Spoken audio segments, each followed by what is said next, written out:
একেতেই তো ব্ল্যাকে টিকিট বিক্রি হবার সমাহার। 200 টাকার টিকিটটা কেউ 500 টাকায় বিক্রি করছেন, কেউ 600 টাকায় বিক্রি করছেন, কেউ 400 টাকায় বিক্রি করছেন। তার ওপরে টিকিট নিয়ে কারসাজি চলছে। এর থেকে লজ্জাজনক বিষয় আর কি হতে পারে? আমি আগের ভিডিওটাতেই সাকিবিয়ান ভাইরা বোনেরা তোমাদেরকে বলেছিলাম যে এই যে গতকাল রাত্রিবেলা থেকে সোশ্যাল মিডিয়ায় একটি ভিডিও ভাইরাল হয়েছে, যেখানে আমরা দেখতে পাচ্ছি বরবাদ সিনেমার প্রযোজক শাহরিন আক্তার সুমি তিনি পার্টিকুলার একটি সিঙ্গেল স্ক্রিনের বিরুদ্ধে একটি অ্যালিগেশন এনেছেন এবং সেখানে তিনি বলছেন যে টিকিট নিয়ে কারসাজি করা হচ্ছে বা কারচুপি করা হচ্ছে। এই বিষয়টা নিয়ে আমার প্রযোজকের সঙ্গে কথা হলো। আমি ডিটেলসে তোমাদেরকে এখন ব্যাপারটা বোঝাবো, যাতে করে তোমাদের বুঝতে কারোর মধ্যে কোনো কোয়েশ্চেন না থাকে যে এই ব্যাপারটা আসলে ঘটছে কিভাবে।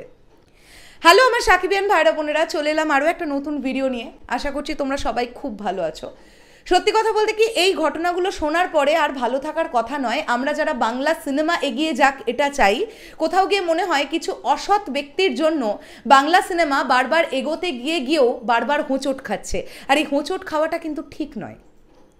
তোমরা সবাই জানো উল্কা সিনেমা হলের বিরুদ্ধে প্রযোজক একটি অ্যালিগেশন এনেছেন এবং তিনি বলছেন যে তার কাছে হিসেব ছিল 400 জন দর্শকের। একটা শোতে 400 জন দর্শক হয়েছে, এই হিসেবটা হল কর্তৃপক্ষর কাছ থেকে প্রযোজককে দেওয়া হয়েছে।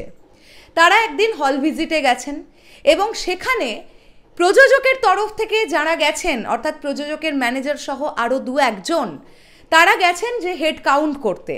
তারা সেখানে গিয়ে দেখেন 578 জন। তফাৎটা বোঝো, কোথায় 400 কোথায় 578, এখানেই 178 জন বেশি। তারপরে এই যে 578টা কাউন্ট করে কিন্তু ওই পার্টিকুলার সিনেমা হল কর্তৃপক্ষ। এখান থেকে প্রযোজকের টিম গিয়ে বলেন যে ঠিক আছে, আমাদের তো দেখে মনে হচ্ছে এখানে 400 জনের বেশি দর্শক আছে, আপনারা প্লিজ একটু কাউন্ট করুন। সেখানে হেড কাউন্ট করে দেখা যায় 578 জন, এবং সেই 578টার পরেও ক্ষান্ত নয় ব্যাপারটা। এইবার যখন প্রযোজকের টিম হেড কাউন্ট করা শুরু করেন তখন দেখতে পাওয়া যায় যে সেখানে প্রায় 650 দর্শক বসে আছে, বসে সিনেমাটা দেখছে। তাহলে এবার আপনারাই ভাবুন, কোথায় 400টা দর্শক আর কোথায় 650টা দর্শক। 250 জন দর্শকের আকাশ পাতাল একটা তফাৎ। এই 250 জনের টিকিটের যে দাম, সেই দামের কোনো হিসেব নেই জাস্ট। এবার কেন প্রযোজক মনক্ষুণ্ণ হলেন, কেন তিনি ক্ষোভ প্রকাশ করলেন এই পার্টিকুলার বিষয়টা নিয়ে, এটাও তো আমাদের জানতে হবে। এই পার্টিকুলার সিনেমা হলটা কি ফিক্স রেন্টালে ছবি নিয়েছিল? যদি ফিক্স রেন্টালে কোনো সিনেমা হল ছবি নিয়ে থাকে, অর্থাৎ 14 দিনের জন্য একটা ফিক্স অ্যামাউন্ট আমি প্রযোজককে দিলাম, এবারে আমার সিনেমা হলে যেটাই ব্যবসা হোক না হোক সেটা আর প্রযোজকের দেখার দায়িত্ব নেই। ধরে নিন আমি 10 লাখ টাকা দিয়ে আমার সিনেমা হলে 14 দিনের জন্য একটা ছবি নিলাম। সেই 10 লাখ টাকা যদি আমার 2 দিনে ওভারকাম করে গিয়ে আমি 3 দিনের পর থেকে প্রফিট করতে থাকি, তো 14 দিনে আমি যদি কোটি কোটি টাকার ব্যবসাও করি, সেটা আমারই থাকবে একজন হল মালিক হিসেবে।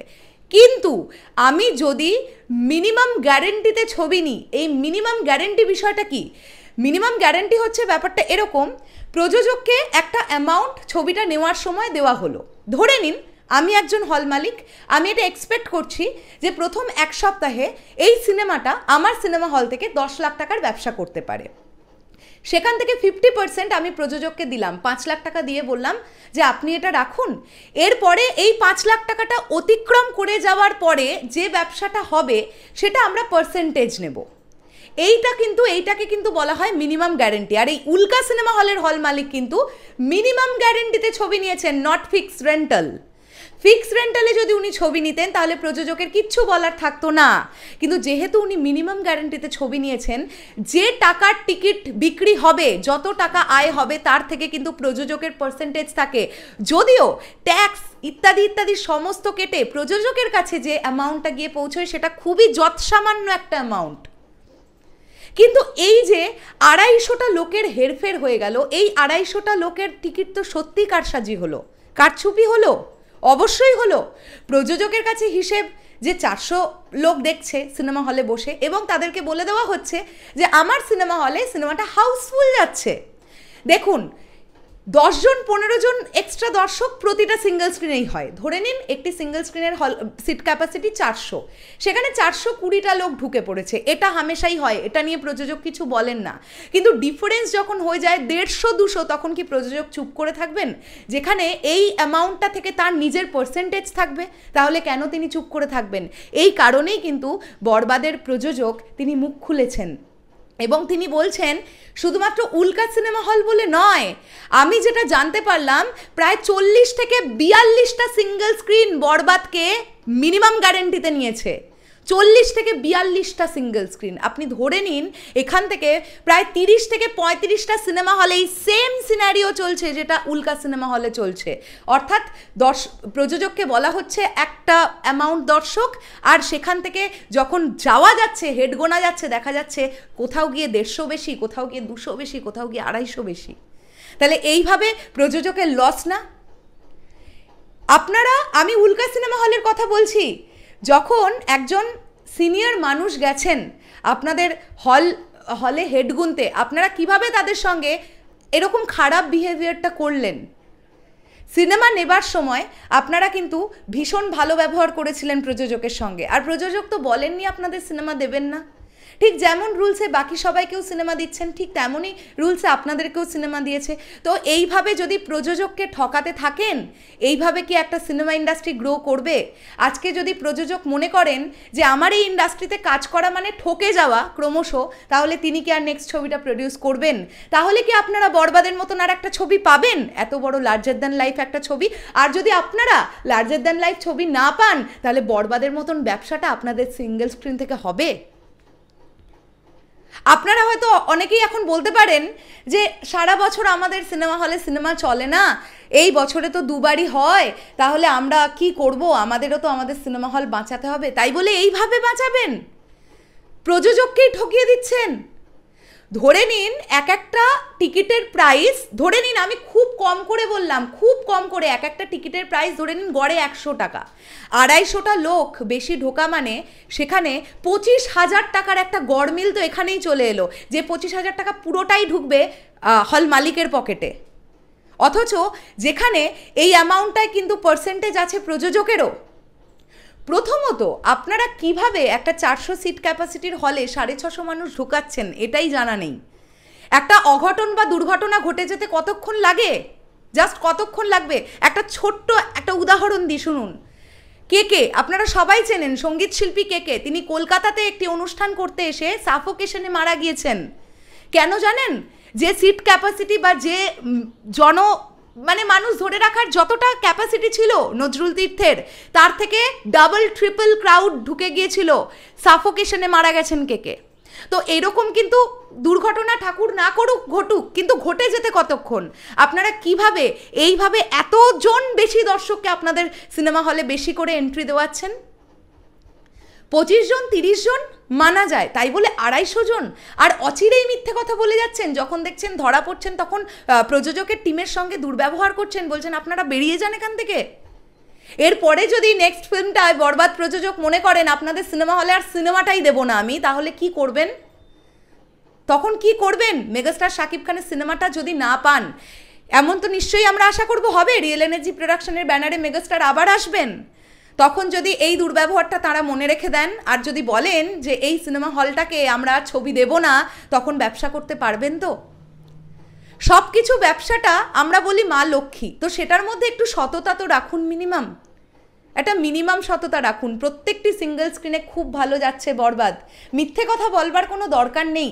আর এটা আমি শুধুমাত্র উল্কা সিনেমা হল নিয়েই বলছি না, প্রযোজক এটা অলরেডি সার্ভে করে দেখেছেন যে প্রায় 30টা থেকে 35টা সিনেমা হলে এই সেম সিনারিও চলছে। প্রযোজকের সঙ্গে আমার কথা হলো, তিনি বলছেন আমি নববর্ষের দিন হল ভিজিটে গিয়েছে আমার লোকজন, সাভার সেনা অডিটোরিয়ামে ঢুকতে পারছি না, জাস্ট এত পরিমাণ ভিড়। তো এক্স্যাক্ট সেই অ্যামাউন্টটা বা সেই হেড কাউন্টটা কি প্রযোজকের কাছে আসছে, নাকি অনেকটা কমিয়ে আনা হচ্ছে? এগুলো কিন্তু অনেক বিষয় আছে। এরপরে তো ধরুন ব্ল্যাকে টিকিটের বিক্রি তো ছেড়েই দিলাম, এটা নিয়ে আমি এক্সট্রা একটা আলাদা করে ভিডিও আনছি। এটাও আপনাদের জানার দরকার যে কি পরিমাণ অসততা চলছে বাংলাদেশে, অরাজকতা চলছে। সিঙ্গেল স্ক্রিনের হল মালিকেরা কীভাবে অরাজকতা চালাচ্ছেন, মানে এটা খুবই বিচ্ছিরি একটা ব্যাপার, খুবই বিচ্ছিরি ব্যাপার। এটা নিয়ে আমার মনে হয় প্রত্যেকজনের সরব হওয়া উচিত। এবং এইভাবে যদি আপনারা মনে করেন যে বছরে যেহেতু দুবারই আপনারা মেগাস্টার শাকিব খানকে পাবেন তাই লুটে পুটে খাবেন, প্রযোজকদের তাদের প্রাপ্যটা দেবেন না, আপনারা এইভাবে অসৎ উপায়ে আপনাদের বিজনেস চালাবেন, তাহলে একটাই কথা বলতে চাই, কোনো জিনিসই কিন্তু অসৎ উপায়ে বেশি দিন চলতে পারে না, এটা মাথায় রাখবেন। আমি তো বলবো অনেক প্রযোজকের তুলনায় বরবাদের প্রযোজক অনেক ভালো, অনেক ভালো। তারা তো এবার ইন্ডাস্ট্রিতে প্রথমবার, অনেক কিছুই তারা বুঝতে পারছেন না, ঘাতঘোত প্রথমবারেই বোঝা যায় না, কিন্তু তারা এইবার যে শিক্ষাটা নিচ্ছেন না, নেক্সট টাইম এই শিক্ষাটা তারা মাথায় রাখবেন। এবং এই শিক্ষাটা কিন্তু আপনারাই দিচ্ছেন দিনের শেষে গিয়ে। আমি হ্যাঁ সিঙ্গেল স্ক্রিনের মালিকদের কথা বলছি, আপনারাও এই শিক্ষাটা দিচ্ছেন তাদের প্রাপ্যটা পার্সেন্টেজটা দেবেন না বলে কম করে অ্যামাউন্ট দর্শকের কাউন্ট দিয়ে আপনারা অফিসিয়ালি পাঠিয়ে দিচ্ছেন। আর যখন এসে ধরা পড়ে যাচ্ছেন যে এক্সট্রা 200-250টা লোক আছে, তখন তাদের সঙ্গে মিসবিহেভ করছেন। It's not right. আপনাকে তার সিনেমাটা দেওয়া হয়েছে, আপনি একটি অ্যামাউন্ট দিয়ে নিয়েছেন, তার মানে এটা নয় আপনি মাথা কিনে নিয়েছেন। দিনের শেষে গিয়ে বাজেটটা খরচা করে ছবিটা বানিয়েছেন কিন্তু প্রযোজক, তাই তিনি যদি একবার কেন 10 বার আসতে পারেন, তার টিমকে পাঠাতে পারেন তিনি হেড কাউন্ট করতে যে কতজন দর্শক আছে আমি গুনবো। মিসবিহেভ করার কোনো রাইট নেই, জাস্ট কোনো রাইট নেই। আর এইভাবে চলতে থাকলে যেখানে সিঙ্গেল স্ক্রিনের হল মালিকদেরই কোনো সততা নেই, তাহলে আমরা কি নিয়ে চিৎকার করি যে সিঙ্গেল স্ক্রিন সার্ভাইভ করুক। এটা সততা না থাকলে সার্ভাইভ না করুক। ছি, খুব বাজে লাগলো এটা, খুবই বাজে লাগলো এটা। যাই হোক, শেষ করলাম ভিডিওটা, আসছি আবার খুব শিগগিরই নতুন কোনো ভিডিও নিয়ে। আর আমি আমার দর্শক বন্ধুদের বলবো, যদি এরকম দেখেন, আপনারা তো জানেন আপনার যে সিনেমা হলটাতে সিনেমা দেখতে যাচ্ছেন সেটা সিট ক্যাপাসিটি কত, ধরে নিন আমি কথার কথা বললাম সেই সিট ক্যাপাসিটি 400, আপনারা হলে গিয়ে দেখছেন সেখানে 400-র অনেক বেশি মানুষ বসে আছে। আমাদেরকে জানান, রিয়েল এনার্জি প্রোডাকশনকে জানান, তারা দেনানদের সেখানে হল ভিজিটে চলে যাক, পুরো ব্যাপারটা ক্লিয়ার হয়ে যাক জলের মতন।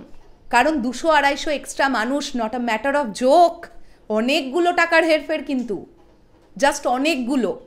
প্রযোজক কিন্তু 20-30 জনের জন্য কিছু বলেননি, ওটা হামেশাই ছেড়ে দেওয়া হয়, কিন্তু যখন অ্যামাউন্টটা হয়ে যাচ্ছে 200-250, তখন কিন্তু সেটা ছেড়ে দেওয়ার মতন নয়। দিনের শেষে গিয়ে প্রযোজক কিন্তু তার কষ্টার্জিত অর্থটা বিনিয়োগ করে ছবিটা তৈরি করেছেন। দেখা হচ্ছে আবার খুব শিগগিরই নতুন কোনো ভিডিও নিয়ে, তাহলে এখনের জন্যে টাটা।